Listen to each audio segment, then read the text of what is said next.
কেন আজকে আপনার রক্তদান শিবির করছেন?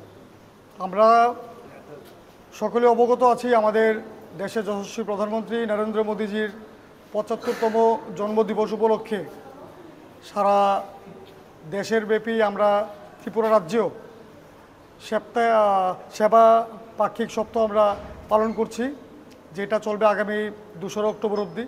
তো তারই অঙ্গ হিসেবে আমাদের বরদলি মণ্ডলের উদ্যোগে বিভিন্ন কর্মসূচি নেওয়া হয়েছে এবং তারই মধ্যে বরদলি মণ্ডল যুব মোর্চার পক্ষ থেকেও আমরা আজকে আইজিএম হসপিটালে আমরা রক্তদান শিবির আমরা আয়োজন করেছি আমাদের মাননীয় প্রধানমন্ত্রী নরেন্দ্র মোদীজির জন্মদিনকে পালন করার লক্ষ্যে।